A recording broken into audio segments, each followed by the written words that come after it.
Halo teman, kali ini saya akan share resiko tidak bayar ada pundi di 2024 DC dan Slick OJK apakah ada. Nah, video ini saya buat khusus buat teman-teman yang sekarang sudah melakukan galpay alias gagal bayar di ada pundi agar lebih berhati-hati ke depannya. Jadi mohon simak video ini sampai habis ya. Yang pertama-tama teman-teman harus tahu jika ada pundi ini adalah salah satu pinjaman online legal bersertifikasi OJK. Jadi ini murni ada izin dari negara untuk mengelola aplikasi pinjaman online ini. Jadi jika umpamanya digalpay akan timbul resiko-resiko yang harus teman-teman tanggung. Nah, yang pertama jelas bunga denda itu wajib ya teman, 0,1% itu sesuai dengan ketentuan OJK. Nah, yang jadi pertanyaan adalah DC lapangannya apakah ada atau tidak. Nah, umpamanya ada, cakupannya di mana saja. Nah, saya jelaskan di sini. Saya sudah cari informasinya di web dari Adapundi, di web OJK, di web-web internet, dan pengalaman-pengalaman yang sudah galpay di aplikasi Adapundi ini terkonfirmasi ada debt kolektornya.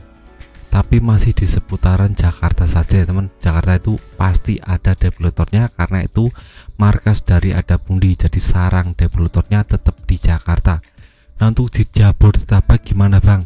Nah, di Jabodetabek untuk berita yang saya cari itu mungkin ada, tapi cuma di seputar kotanya, di pusat kotanya teman maksud saya. Tapi untuk di wilayah yang pinggir-pinggiran atau di wilayah perbatasan itu kemungkinan besar tidak akan ada yang namanya debt kolektornya. Kenapa? Karena fokus dari debt kolektor itu di sentral kota atau pusat kota. Itu pasti ada di Jabodetabek ya teman. Itu sangat sedikit sekali. Jadi jika teman-teman ada pinjaman di Adapundi dan domisili di wilayah Jabodetabek itu harus lebih berhati-hati ke depannya karena mungkin ada penagihan DC lapangan. Ada juga kemarin berita yang viral tentang orang yang ditagih di kantor di aplikasi Adapundi ini. Jadi teman-teman harus lebih berhati-hati.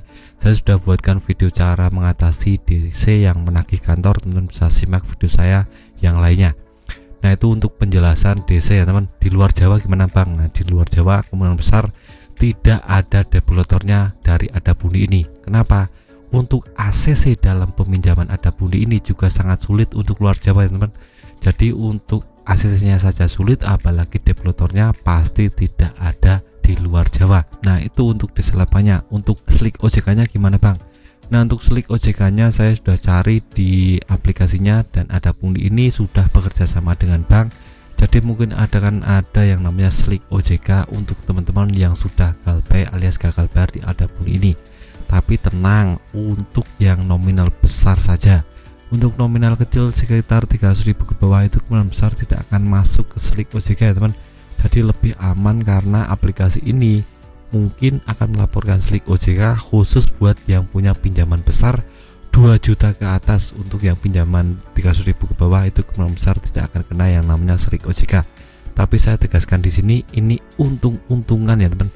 Ada juga teman saya yang pinjam 3 juta ke atas itu juga tidak terkena Slick. Jadi ini faktor hoki sangat berpengaruh sekali. Jadi teman-teman cek saja apakah nominal pinjaman teman-teman termasuk kategori yang besar atau kecil.